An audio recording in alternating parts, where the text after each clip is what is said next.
Glad to be here with you guys. It feels like forever since we had Barn Box, but it's only been 2 months. And hopefully everybody did enjoy their Dorset yarn, which I thoroughly enjoyed working with. I'm really glad that we got that. Cardigan, you're making a lot of noise over here. He's digging a hole in the couch as usual. So the East Friesian is it's one of the yarns. It's a fiber that we had in a previous club before we started doing Barn Box. We had it so briefly. We delivered it to our club members. We had some leftovers that vanished overnight. And I mean, it was such a lovely yarn that everyone really loved, and which took me by surprise because it's not the softest, most popular fiber in the book. It's in fact largely unknown in yarn circles, I think. But it really, a lot of people didn't get to buy extra skeins. And we're kind of upset about it. And we've been trying, and that was in 2020, in January of 2020. So we've been trying for 3 years to get some more Friesian wool to make some yarn with. And finally we have a source and we're able to do it. So very happy to be bringing this back. We made it at a different mill this time and in a different blend. So last time we had the East Friesian wool blended with just a fine wool, like a generic blend of fine wools, because the breed largely produces and overwhelmingly produces white wool. And so to color it in any way, you need to blend it with something. So last time we blended it with fine wool in a darker color. And this time the mill suggested the alpaca and sent us some samples that we immediately fell in love with. So I really loved the way that the alpaca lends us not just a softness, but a refinement to the fiber. The fiber is, and we'll get into more fiber, details later, but the fiber does tend to feel a little coarse. It's very springy. It's not technically a coarse fiber. It's a medium grade fiber. And like many medium grade fibers, they vary a lot from one to the other. This one is very springy.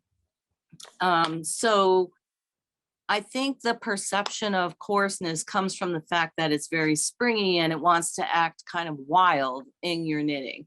It wants to make stitches that are kind of not perfectly round and kind of unruly, and until it's washed and tamed a little bit, it has this,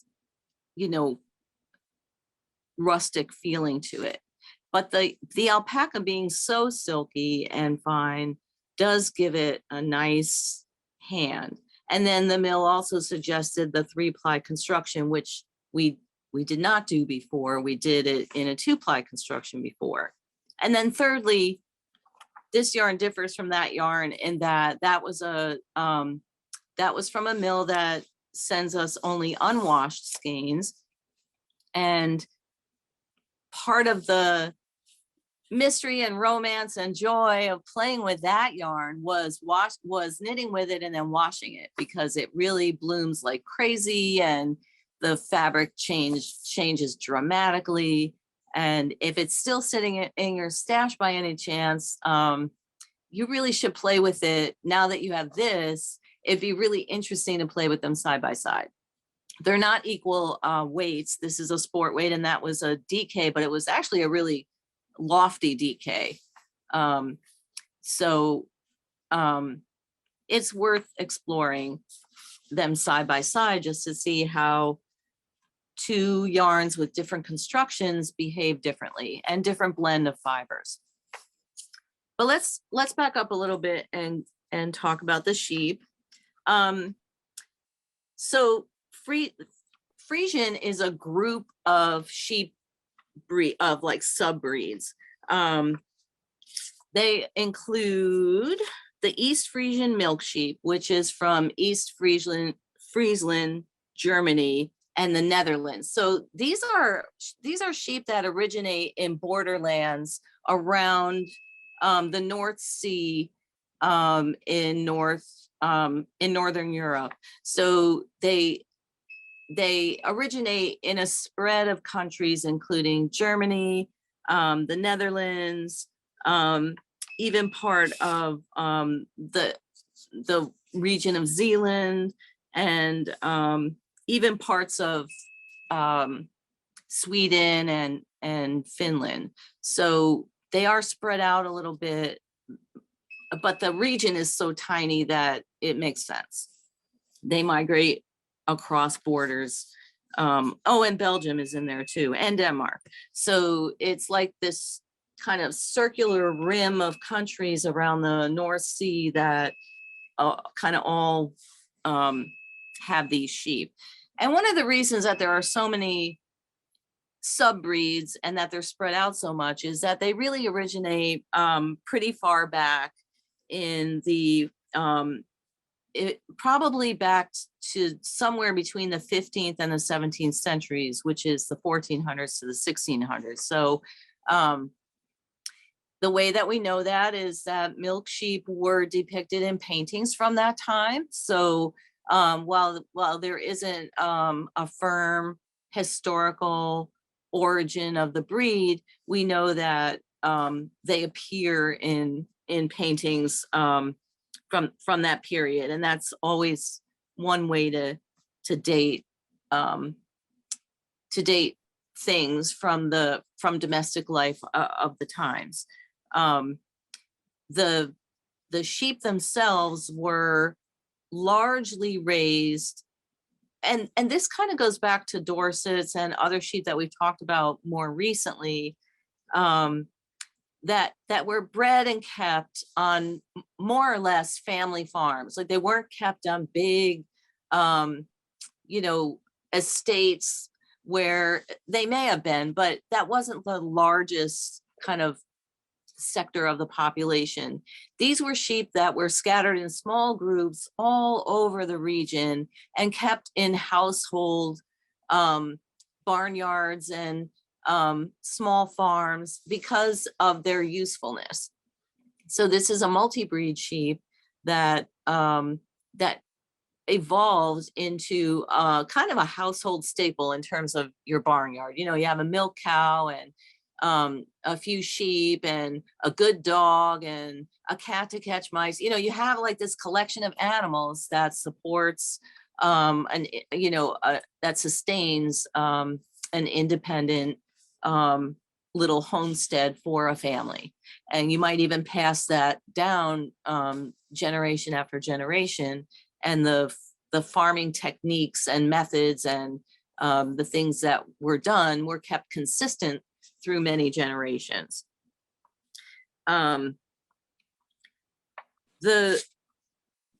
fact that these sheep already appear in paintings from the 1400s to the 1600s kind of indicates that they probably are linked to other Northern European breeds that were much more primitive, which we've talked about before when we talked about Shetland sheep and the Finn sheep and the Icelandic sheep. So the Northern European short-tailed sheep, Finnish landrace, and the Romanov sheeps are all kind of suspected to be in the genetics of these milk sheep breeds, and would be consistent with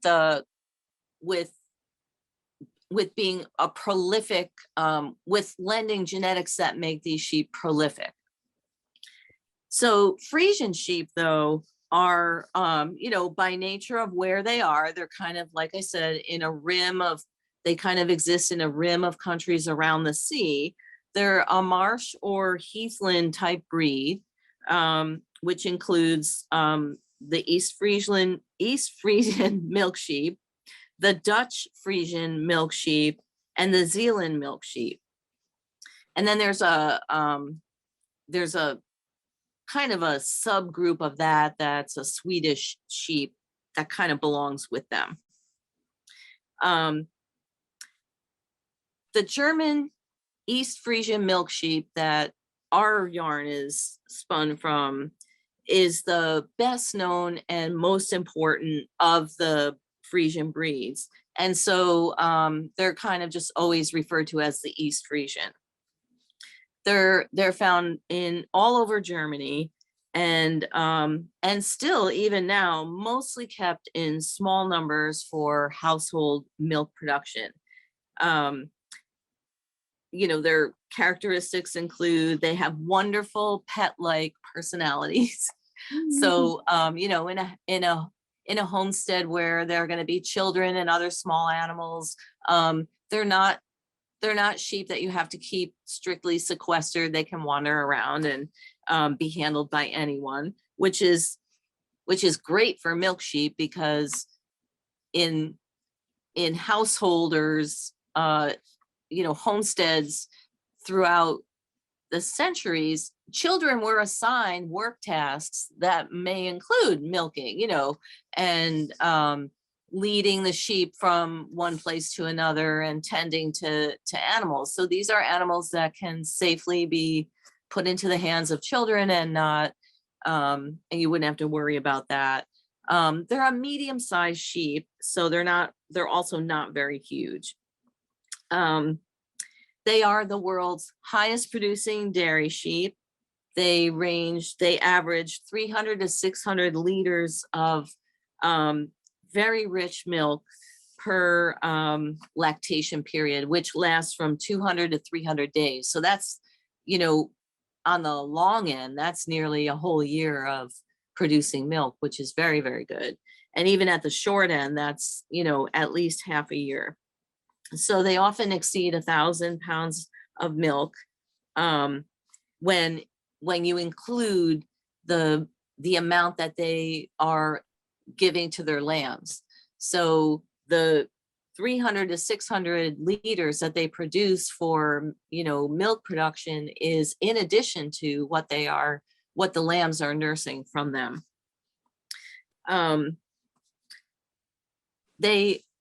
They are often compared to the Holstein cow in terms of their production of milk, and Friesland is actually the region that is the region of origin for both breeds, both the Holstein and the Friesian. You might also have already connected that these areas where these sheep are raised are also very famous for their cheeses.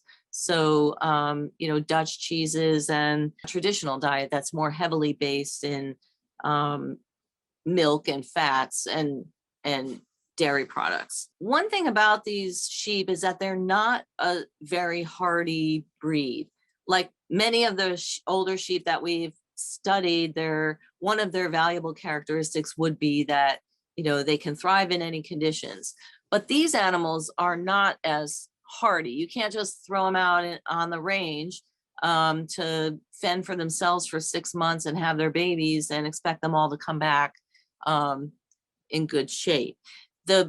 They, however, do acclimate really well to the specialized conditions of a milking parlor and a dairy farm, where they have to be in and out of the barn a couple times a day and held in pastures close to the property, where they can be easily herded up and driven back,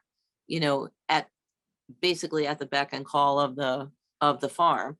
So they're very docile and willing to be handled, and they don't mind being indoors. They don't try to escape. And so that's a really good, more or less bred into them over the centuries, that the ones that were easy to handle and acclimate well to these conditions are the ones that were bred for more lambs. They're also very prolific. So the females can produce, in addition to all the milk that they produce, they often, the lamb production for farm is often close to 200% or more.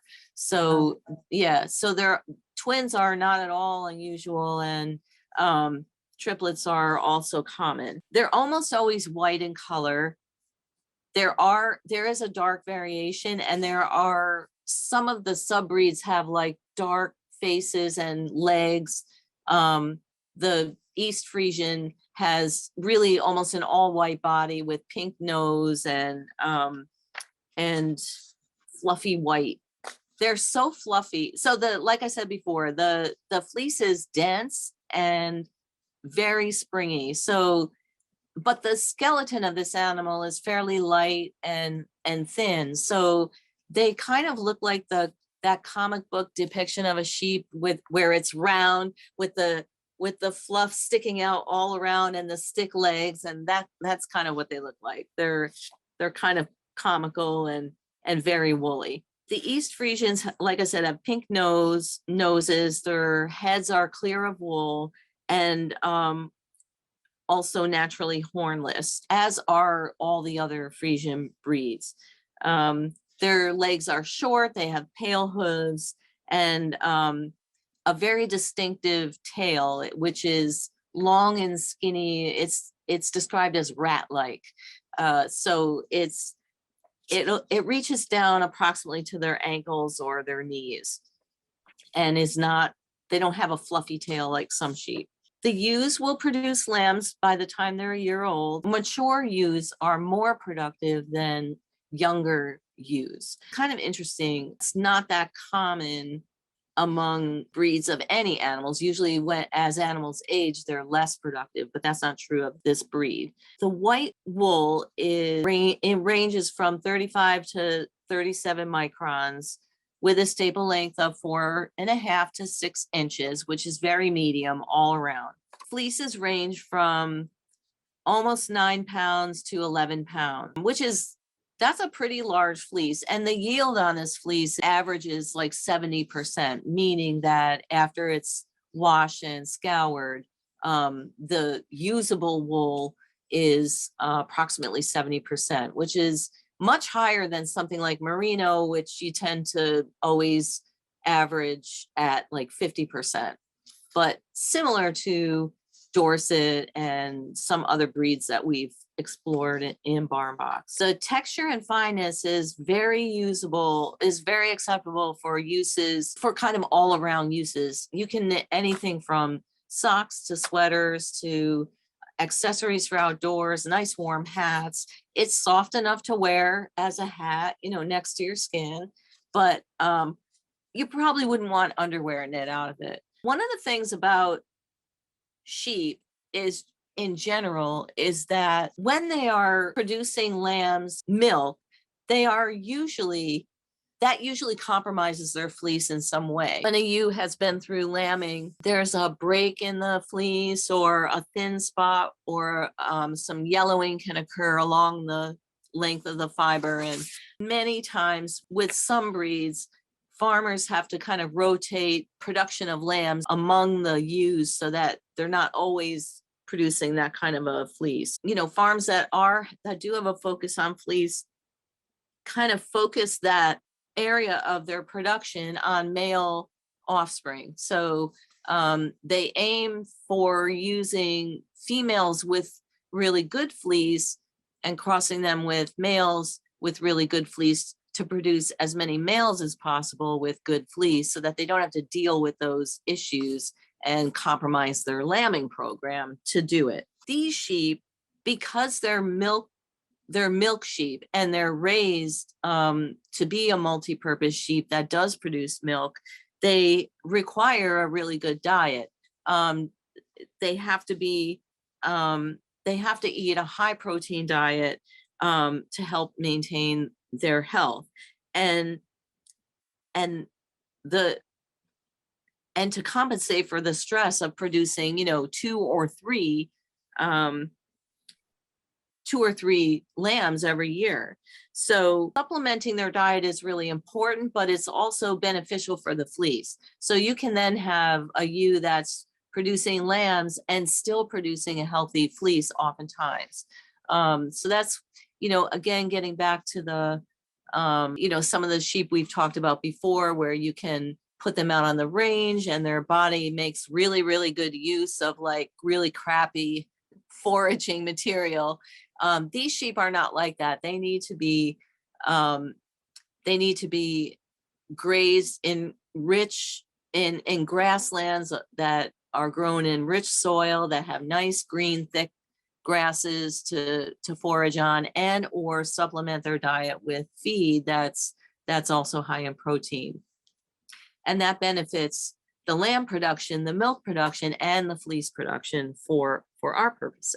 So these sheep were raised, kind of all over Northern Europe for centuries, and established as a very high milk producing sheep, as well as a meat producing sheep and a fleece producing sheep. But the main thing was the milk. And the culture developed around it to accommodate and absorb that production into wonderful different cheeses and milk products, and a diet that's focused on desserts and foods that use milk. In any subsistence life, you use things that you have rise to the top of what is dominant in your diet and what you're producing. The migration of these sheep didn't really happen till fairly late. Sometime during the 1950s, I believe, some of these sheep were brought to England, and in the 1990s they were introduced to the United States through Canada. So possibly they went to England in the 50s, some were brought to Canada, then introduced to the US through Canada as purebreds and into dairy operations in the United States. The breed doesn't fare very well in range conditions or large operations where they can't be attended to closely, or challenging weather conditions and very changeable weather, very changeable seasons.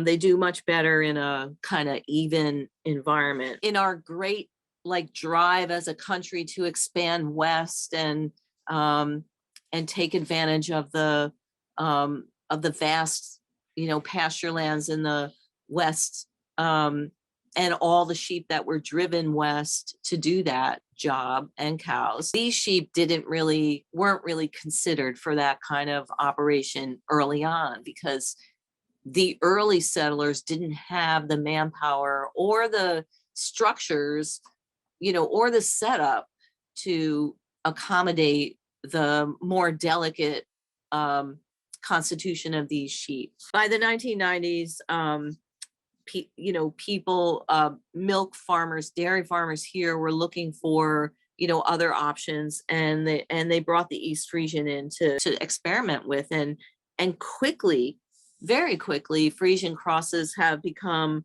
a breed of choice for commercial milk producers. Sheep milk it's not a popular product in and of itself. It tastes okay. It's not as goaty as goat milk, nor are the cheeses goaty in that way. But if you're familiar with Italian and Spanish cheeses that are made with sheep's milk, they are kind of, overall, I would say, they tend to be a sharper cheese that has a distinct flavor to it, that it's both kind of sweet and salty and sharp at the same time. And that's, of course, doesn't describe all sheep cheeses, but it doesn't have the mild cheese flavor of a cow's milk cheese. Although I'm not an expert in cheese making, but I know that different milks from different animals are blended in cheeses as well. These sheep also were brought to the Middle East, and probably even earlier than they were brought to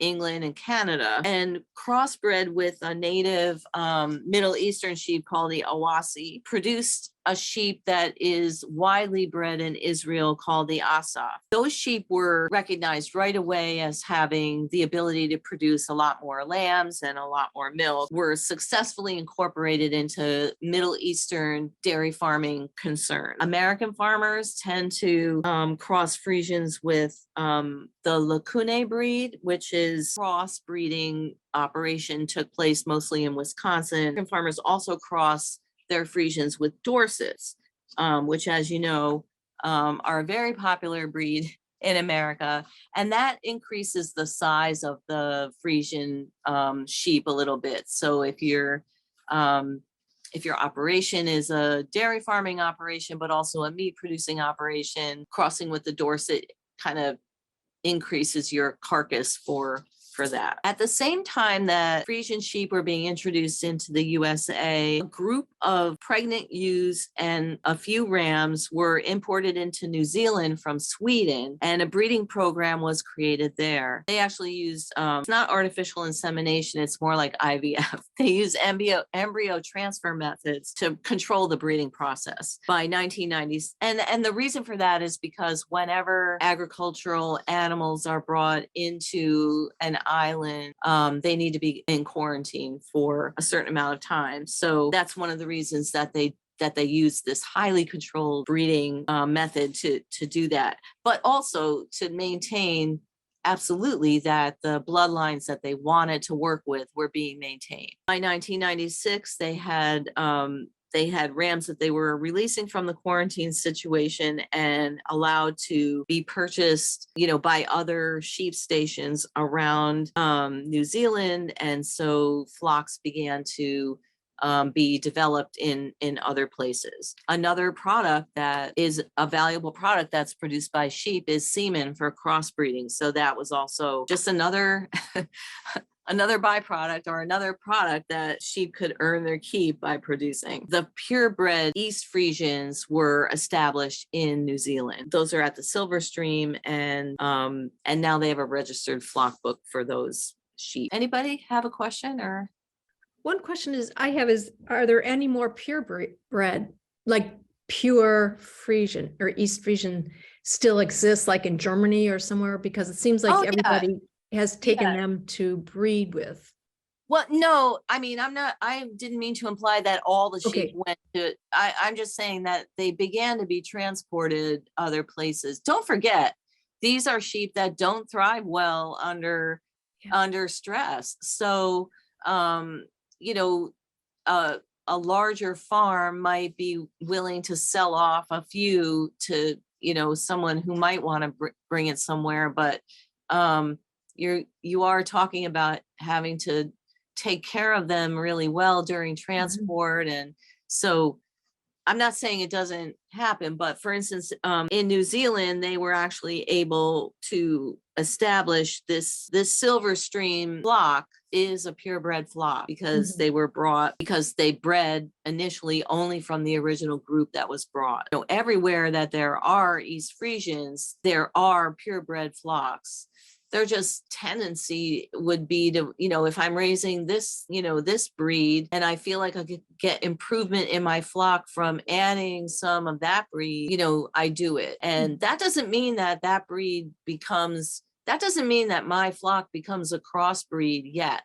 Like you have to crossbreed for a number of generations before you can say that, or a strong enough genetic profile to call it either a new breed or that the secondary breed has taken over, if that makes sense. So I think we've talked a little bit more intensely about genetics before, but I believe it takes at least 4 to 5 generations to get like what they consider 85% genetics. And you have to keep crossing back from where you came from. So as soon as a mutation occurs, or, you start seeing negative results from that, you have to back up and start over again. I don't think the intention here is to create new breeds. It's just to improve breeds that you're already working with. So for instance, by introducing Dorset to the East Friesian to improve the size a little bit, that doesn't mean that that's going to continue to be a breeding program. And this happens, I don't know if you remember this, but way back when we did the Polworth sheep,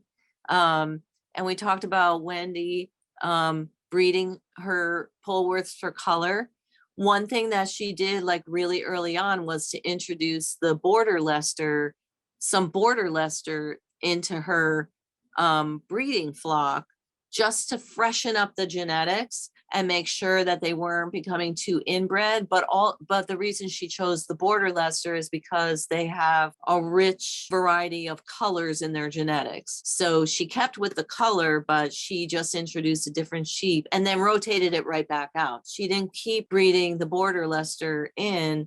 She just wanted to give her flock a shot in the arm of some other genetics. And I think that's, while it's not explicit in the research I did, I think that's what's going on here, is that there's a lot of good reasons to keep your East Friesian flock East Friesian, namely the high production of milk and lambs. And introducing other genetics into the gene pool is probably mainly to just keep things fresh and lively and to keep it from being inbred, because again, these sheep don't thrive in large operations. When you have a flock of East Friesians, it's a smaller flock. So it would be very easy to inbreed, to get, to start regressing in what you're going for, because your genetic pool isn't varied enough. Does that make sense? And I'm not a sheep farmer either, so I don't mean to be talking like an authority. I'm just bringing up like commonly known points about breeding anything, that to a certain extent, if you want to keep a good thing going, you both have to keep it isolated and make sure it's not eating itself alive, basically. Are you going to talk about the farm or the flock that our wool came from? I don't have that information. So we didn't even get pictures really this time. So I'm not exactly sure. I know it's a flock in the Northeast, and it may not be just one flock. So I'll have to see if I can find out more. We have a lot going on at that mill right now, and lots of times when we send an email with questions, we don't get an answer back about those questions. We get an email about something totally different.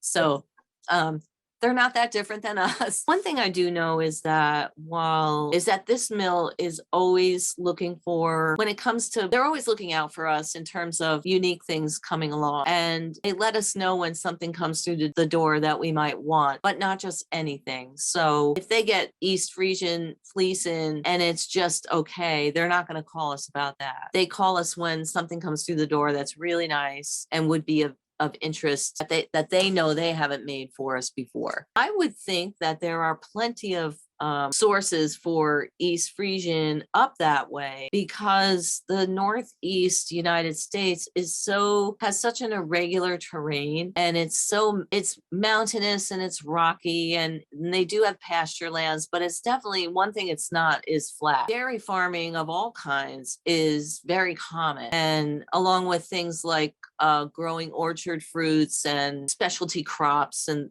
things like that. Large crop farming is almost unknown in that part of the country. So large soy and corn farms don't really exist there the way they do in the Midwest and the far West. So the mills in the area have a wide variety of smaller batches of wool, and they often to produce 400 skeins of something, they often need to source from a couple different places. If they find fleece they like, oftentimes that farmer has sold stock to another farm, and they know where the genetics of their own flock, and they know that someone else has those genes in their flock, if that makes sense. So often one thing can lead to another when we're creating one of our yarns, and we can gather from a few different sources some fiber that has very similar backgrounds. The dairy sheep industry it's a highly developed industry in many countries, especially countries around the Mediterranean Sea. In the United States, it's a smaller part. It's a smaller industry, and sheep dairying is a very small industry within that industry. And like I said earlier, mostly concentrated in the New England states and the upper Midwest. So, from let's say, Vermont, Massachusetts, Maine, over to Wisconsin and parts of, Minnesota. That said, that's not the only place to find dairy sheep. You can find dairy sheep in just about any state, and there's great potential for expanding. So, sheep cheeses are becoming more and more popular in the United States. People's sensitivity to cow's milk and cow milk products increases. The thing with the milk sheep is that theoretically any sheep can be milked. It's like any goat can be a cashmere goat if you subject it to the right conditions. Any sheep can be a milk sheep, much less profitable to produce milk than it is to produce meat, or even, meat and wool. Sheep milk is very rich. It's superior to milk from goats and cows for cheese making. It has a really high fat content of 6 to 7%. But anyway, it does contain higher amounts of fat and milk solids and protein. And so it gives a higher cheese yield than milk from cows or goats, but it's also commonly used in yogurt and ice cream as well. Sheep milk can also be frozen. So it can be frozen without losing its really good cheese making properties.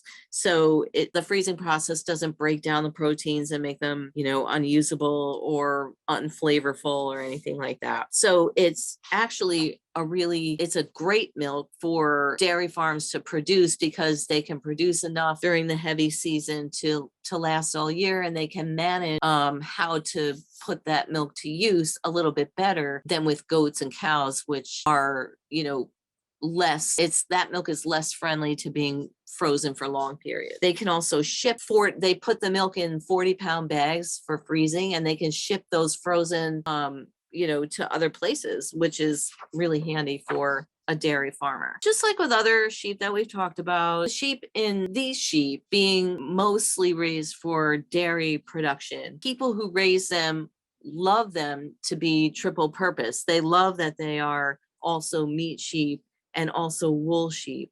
But the management decisions for these sheep are made based on their milking production. Meat and lamb sales can be secondary to that, but also a useful way to funnel sheep that are not good milk producers. Like I said before, when a sheep tends to show decline in milk production, or doesn't ever really get a jump start on good milk production, those sheep are funneled into, the market lamb pen, where they might go to slaughter or be sheared for their lamb's wool first and then go to slaughter. These things vary as the market prices for different commodities vary. If meat goes sky high, then a farm's management decisions about how to divide up their flock might change with it. I know there are plenty of, and as I said before, in this case, the older ewes are actually better lambers and more productive up to a certain point. You could manage a dairy farm that has, a bunch of 2 to 4-year-old ewes that are producing at their highest rate, and also producing lambs for the Easter market. You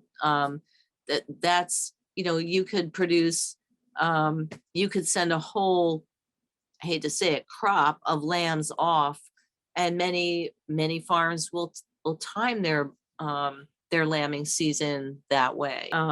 There would still be time in some operations with sheep that produce more than once a year to have another group of lambs that same year, if you timed it exactly right. Those are kind of the reality factors of a small concern that has to be agile and thinking in all directions in terms of how to use the commodities that they're raising. Wool receipts are usually the lowest on the ladder. That's like the least amount of money that you get from an animal is what it brings in wool. And for most concerns, if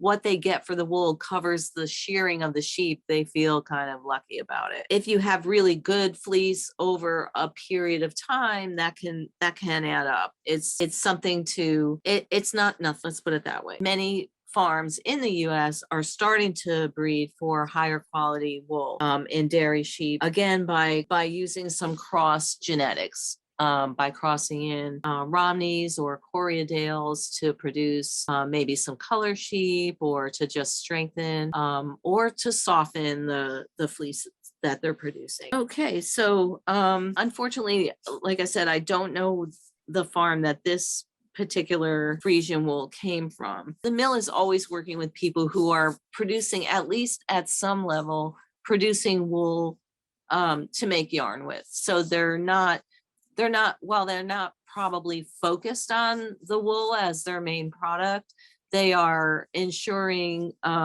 they have an interest in producing high quality wool that can be sold off for yarn making. In past centuries, that wool would have been gathered in and used for the household. And with an all-purpose wool like this, it could be made into anything from woven blankets and to knitted sweaters and garments of all kinds. It was beneficial for a small household to have their own wool stock, and some people would even trade it for other services. Sometimes within a village, the people who were raising the sheep and therefore the milk would trade their production for, so let's say 6 people had really good wool and 2 other people had really good looms. They could swap services so that they could get some of the processing of the wool spread out among the village. And in that way, they might have access to, it wouldn't be just one person in the house producing all the stages of the wool production. They could spread it around a village and they could have access to different types of fiber as well. And in our case, it's kind of like that, it's not quite the same, but a farm can bring their wool production to a mill to have it processed, whether they intend to sell it themselves or use it themselves or not. So by and large nowadays, even a farm that wanted to be totally subsistent on its own production probably wouldn't want everything that they wore to be made out of this one wool. They would want to be able to be in a co-op of some kind, or through the mill be able to bring their wool in, take 50% of it out and take maybe 50% of something else out. So I know that those co-op situations exist in small farming communities, and that some of that is handled at the mills that we work with. Some farms are more standalone, and they do take all their wool and try to bring it to shows and sell it themselves. They might be producing just a very limited product, but for them it's part of a collection of products that they produce from their farm, and it's their farm label that they're trying to promote. Viewpoint that a lot of small farms can take, including farms that raise this type of. So what we have here is a sport weight. If you look closely at it, it's an artisanal milling process. It hasn't been combed, and so you see some little tiny little clumps of fluffy fiber mixed with smoother areas of fiber. But overall, there's a little, I feel like it was flecked kind of heavily with these little cottony neps. And that's because it's not combed. So you get a little bit of that. Probably those are due to little second cuts during shearing, or just little bits of fiber that kind of ball up on the carding cloth. Alpaca is a fine, silky fiber. So that too can contribute to a slight amount of unevenness in the blend. When you're mixing fiber that's very different in its characteristics and grade, you can get a little bit of clumping and slipperiness in the fine fiber that causes a little bit of slubbing and like that. And so the singles for this, if you kind of untwist a little bit, the singles might be quite uneven. And I think that's one of the reasons that the mill recommended this 3-ply construction, is that with a 2-ply construction, it can almost highlight the fact that the singles is uneven and maybe slubby. So when you have 2-ply construction, you have 2 plies that are coming together and wrapping around each other, and the construction itself forms almost like a little spring. And so uneven, you get a little bit more thick and thin in the yarn, and like I said, some slubbiness might appear. With a 3-ply construction, what happens with that, rather than the plies coming together and wrapping around each other, what happens there is that the plies are, tend to work together and to spiral together around a center core of air, which is, minuscule, so that the overall hand of the yarn is much, much smoother. 3 plies will compensate for uneven areas much better than 2 plies will, and form a smoother, softer surface, a more velvety surface, I like to say. The drape of a 3-ply construction is also going to be a little bit better, so that that really springy, active tendency of the East Friesian wool will be somewhat tempered by that. You'll get a little bit more drape, and the alpaca will add some drape as well.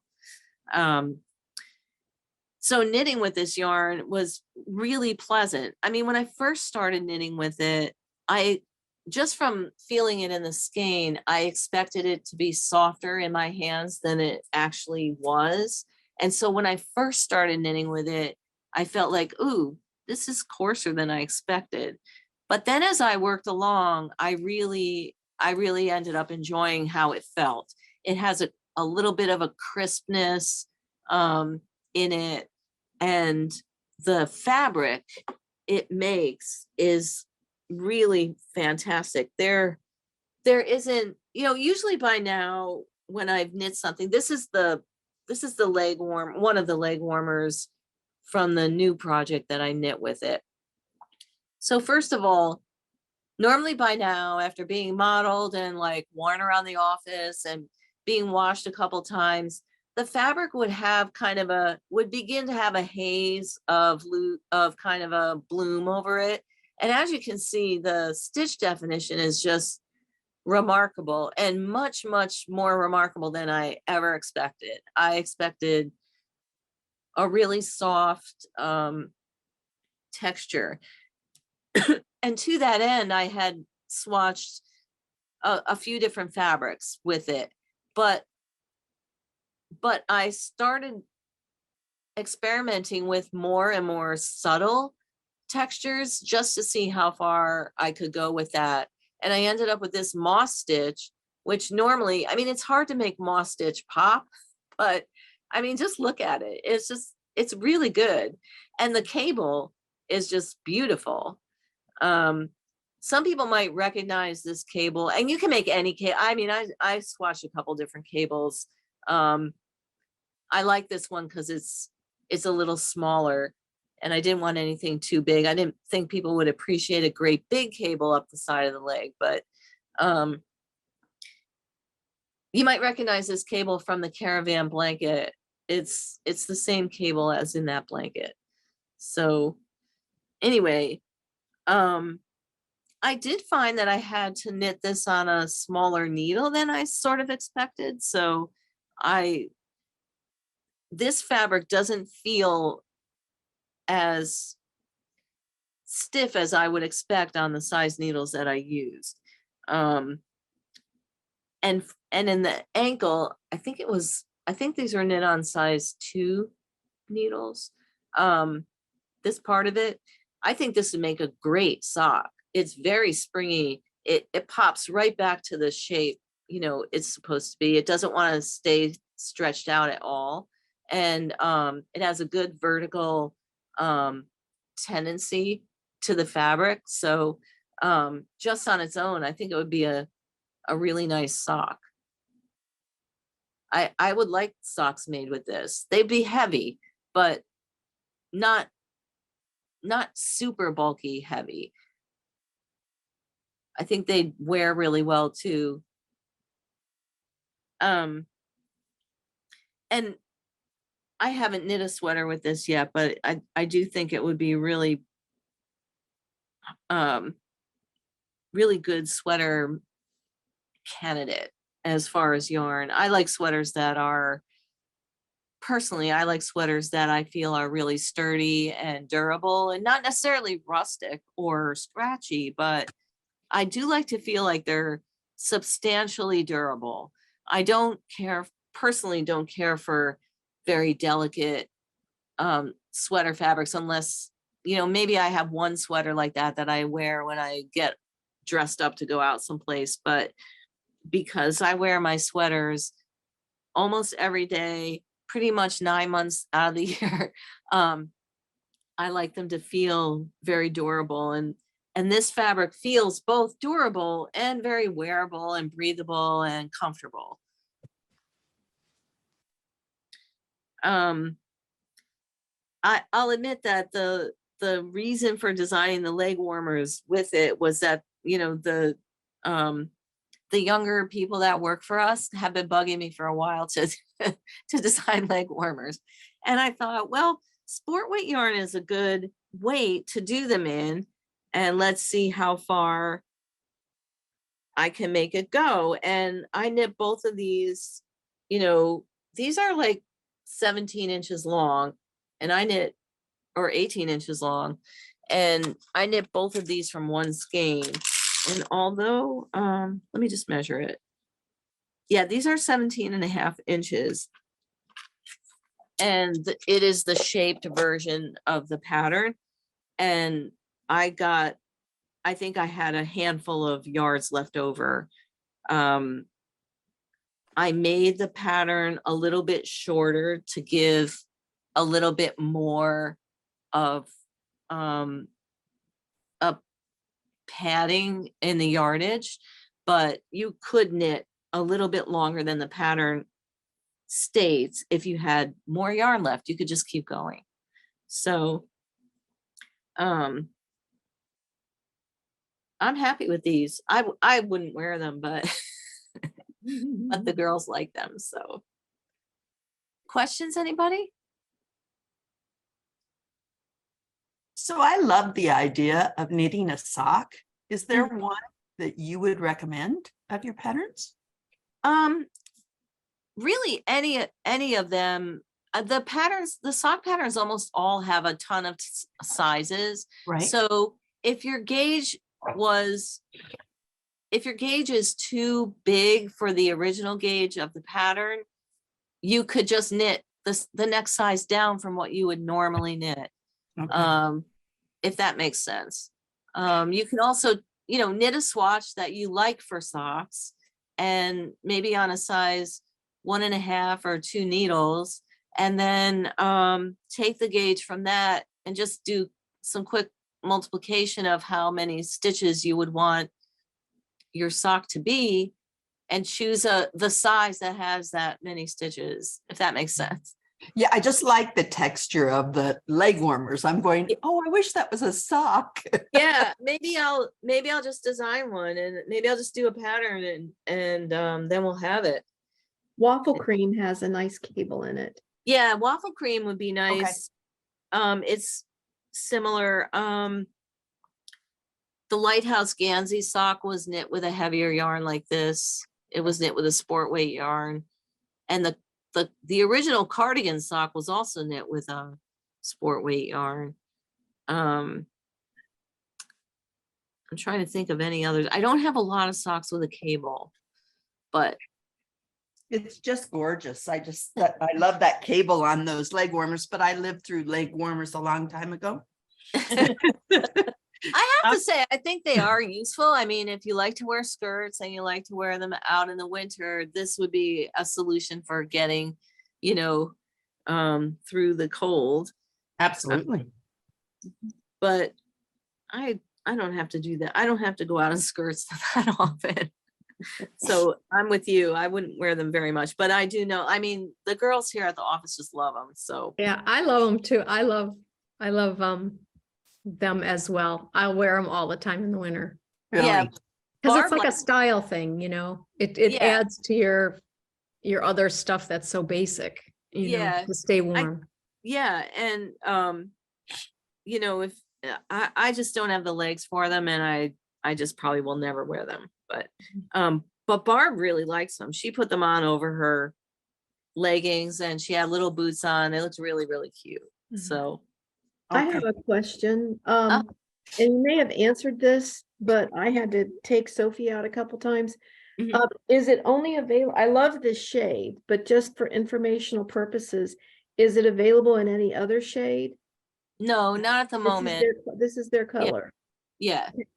We, this was a yarn we wanted to do in different shades, and we can do it in different shades, but we're just not going to do it now. We can't bring in another yarn right now, but maybe, maybe at some point. And, the response to this yarn from everybody has been really good. I mean, it seems like everybody really likes it. So that's a point in its favor for maybe next year or something. Okay. So. And you said that this sheep is white. So the Mhm. color actually comes from the alpaca that you blended with it. Correct. And for that reason, we can do a whole range of Mhm. softer colors because it's only 20% alpaca. It's mostly the Frisian wool, but we could do a whole range of softer colors with, alpaca comes in 21 shades. So there's a lot of room to expand the color range. And when you said that you had this yarn before, but that's before the barn box, right? Yeah, it was in Okay. our School of Wool club, our 2020 club. And let me just see if that Here are my leftovers, and oh, okay. Oh, cool. So it was a 2-ply unwashed DK yarn, and I think it had 340 yards or something. It was very light. It's very light wool, so you get a lot of yardage out of it. 42. Yeah. Yeah, and but that was unwashed. So once you wash it and it Mhm. takes up a little bit, you probably end up with like 300 yards. It just blows up when you, oh wait, there's a hat here. Hang on, I'll get the hat. Debbie, I'm also going to be making those socks with the leg warmer pattern. Oh, if you do that, tell me how. You're smarter. Oh than- yeah, no problem. Super easy. I was just going, could I just take the foot of a vanilla sock, maybe Yeah. toe and then go toe Yeah. up? Yeah. That's what I And was So repeat the this was- cable. This is the original Frisian and Yeah. and fine wool blend, and you can see even this one has the little flecks of Mhm. white, so that must be like a property of the wool itself. It's very springy. Did you have a hat pattern in that? That looks like a hat. This is the hat. This is the hillock hat. I don't know if I knit that or not. A lot of people did because it's a super comfortable hat. And Um, light, very light on your very head. light, and it has the double brim, so it's nice and warm, but it's breathable on top with the little bit of open work that's in it.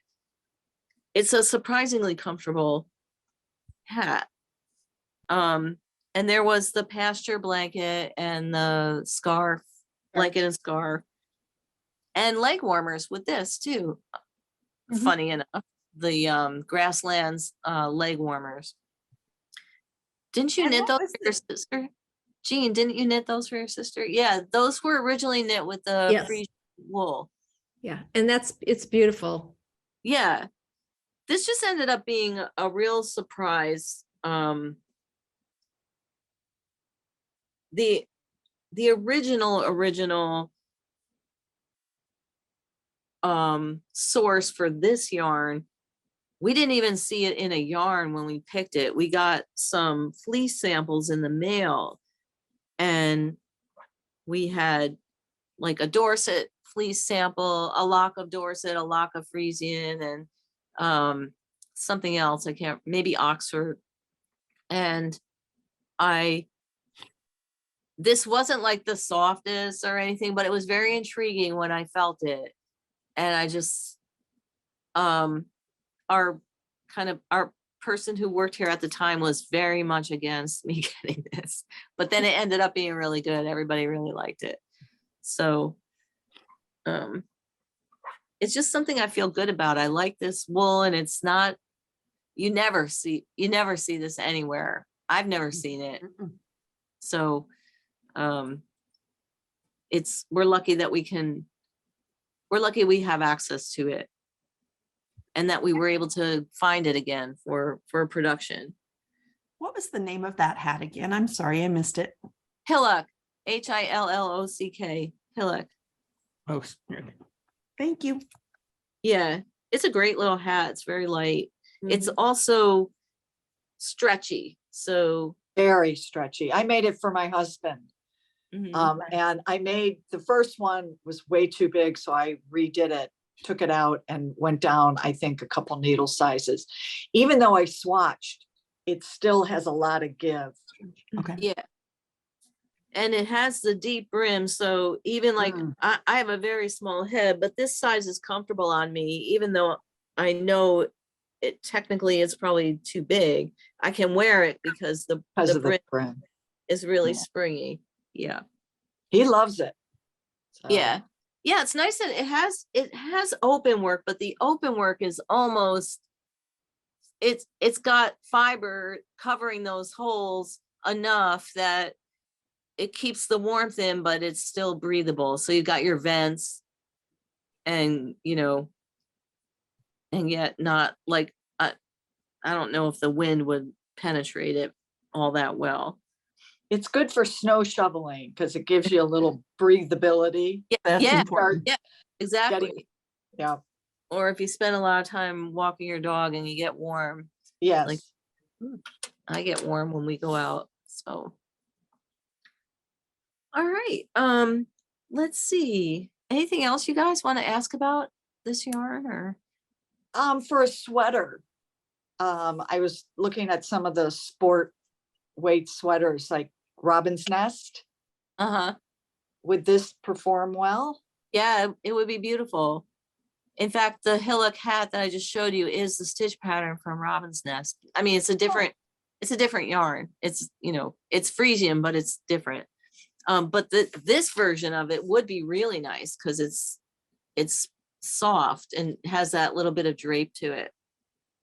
Yeah, I think that would be really nice. Any other that come to mind that you think it would be great?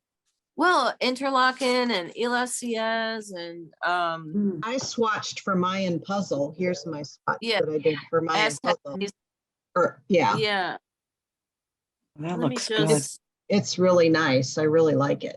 I'm just waiting for my yarn to come. I think I might start this one soon. So I'm making the cardigan unbroken with it. yep, leaving would be another one. I think somebody was gonna make that. Leaving. In fact, didn't we offer that as an option? Yep. Yeah. Yeah. What was the other sweater option we offered? Was it? it was that fitted around the bottom. It was a pullover. It was like had a tall ribbing at the bottom up Oh, to the waist. Over the water? Yeah. Oh, Yeah. what I'm wearing. I'm wearing it. I'm wearing it in the stone soup fingering yarn. Unbroken. You might be able to get the gauge for counterweights with it, which would be like a lighter fabric. Obviously, Seafret, that's a sport weight sweater. Let's see.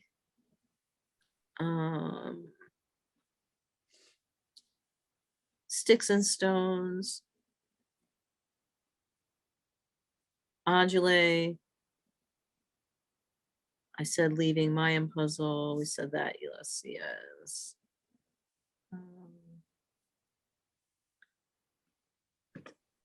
Henley with a Twist. Highlander would probably be beautiful in this.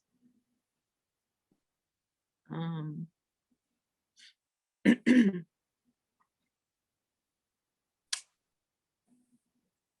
think that's everything. You said counterweights, correct? Yeah, I think you could get the gauge for counterweights with it, and it would be a little bit drapier maybe in it, but definitely the stitch definition would work and everything. It's worth a try.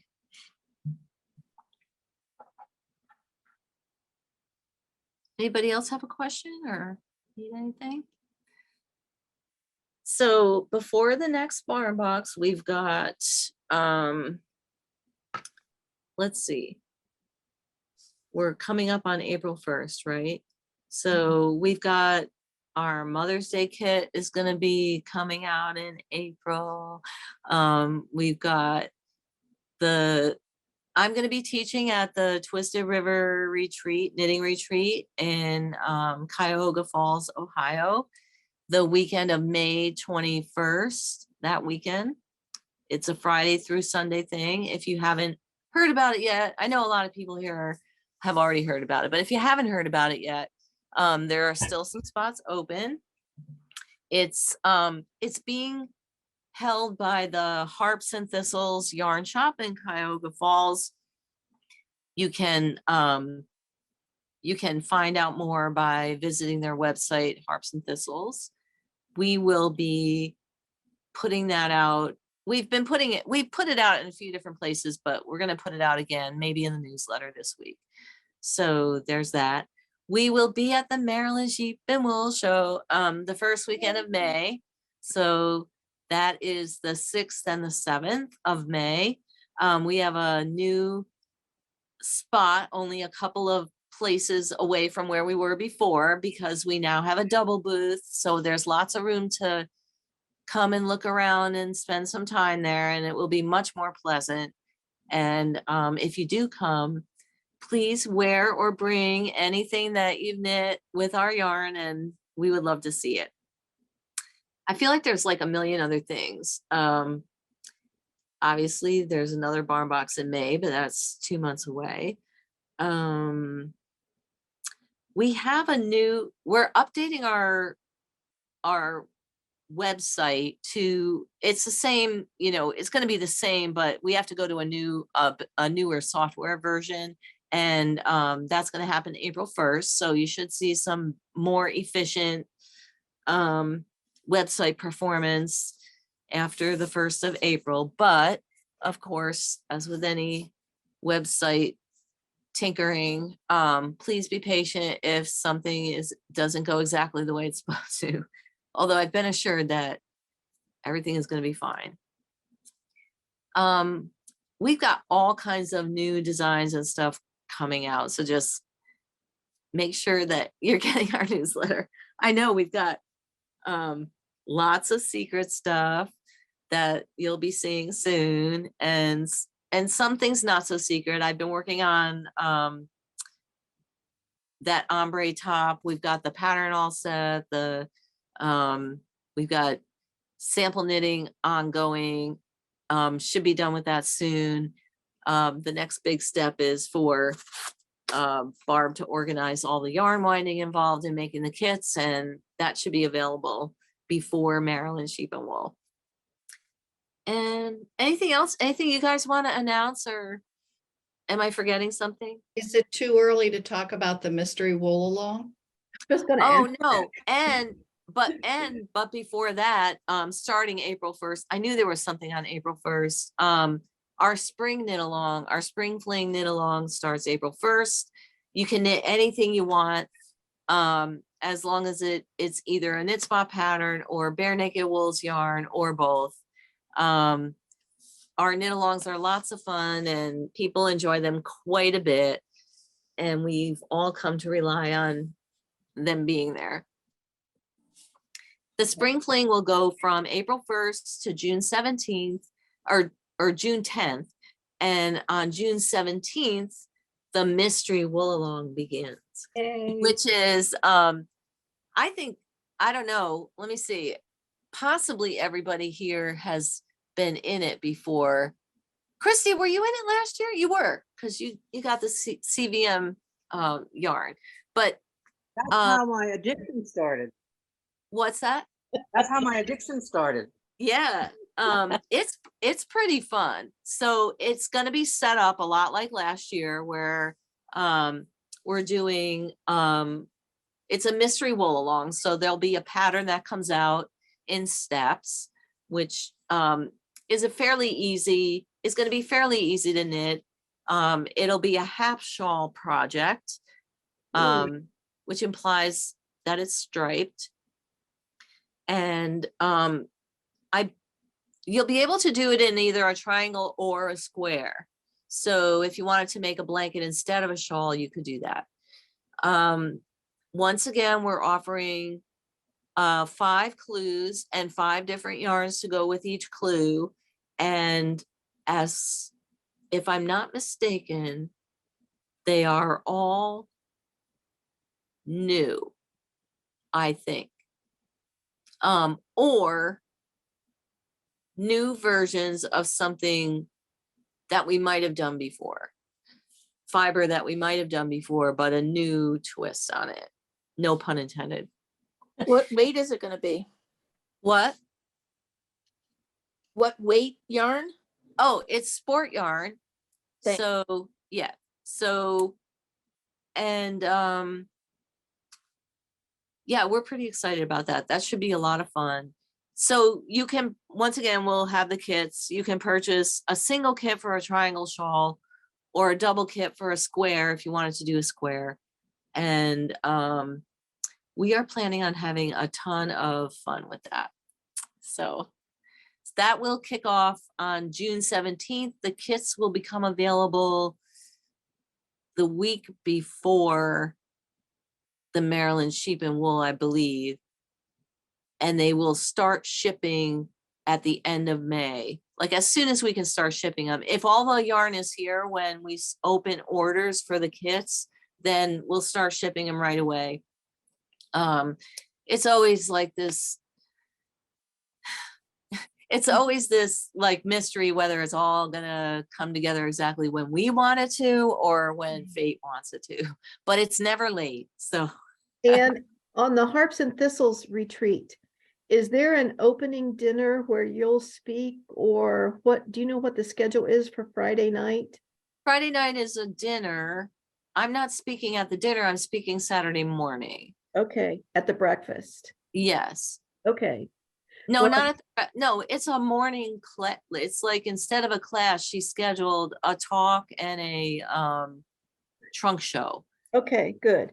And then I know that I'm rooming with Julie. Sally and Susan are coming. Linda is coming. I don't know if anyone else is, but I haven't talked to Julie about this yet, but I'd like to, you know, anybody that comes, it's all inclusive. All your meals are included, which is a great deal, and the hotel is included. So it's really a good value. And so I thought maybe if all of us knit spotters or naked knitters could get together, you know, I'd offer up my room for us to have a gathering that evening, which would be kind of fun. Yeah, that would be fun. Yeah. And I think Fine with me. Okay, great. We can have So snacks, cheese and wine. We can have cheese and wine. and Nancy's coming from California. Oh, even better. Yay. Okay. He said yesterday she was coming, and Hilda, Jackie- Texas. Yeah, Geeka's Jackie's coming coming. too. I'm coming. What? in. I thought Geeka said she bought a ticket. A She plane did. ticket. Yeah. so that wait a minute. So that's Julie and Elizabeth, Susan and Sally, Linda. Nancy, Linda, Nancy. Geeka. Jackie. Are you and your sister coming? Yeah, Both? Joyce is coming also, so Jackie. So and that's Joyce. 7. Yeah, And who else? And Geeka. So that's Geeka. 8. 8. I'll be there too. Who? Oh, Julie. Julie. Yep. Cooley. Coolio, Yeah, you could, so that's many awesome. Julies. So that's 10. It's party time. We may have to get a And little then, room. and you know, I'll be there.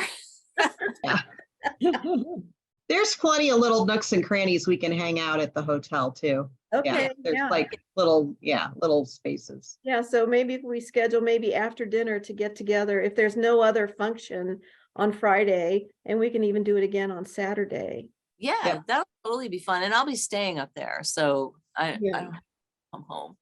So very nice. Oh, I'm excited. So Yeah, this will be anybody who fun. I hasn't knew signed I up- knew there was a bunch of us, but I didn't know Yeah. how many. And Anybody who hasn't look at you signed guys up- with your matching sweaters on, Jackie and Sally. They did, I noticed that. This was my first design that I knitted from you, Anne, Uh-huh. about 6 or 7 years ago. I love it. I Oh, love yeah. Leave on that. Yeah, I We was love- thinking this new yarn would look great in that LSCS. it would. It'd be Yeah. beautiful. Great. Yeah, it would. I wanted to make another one.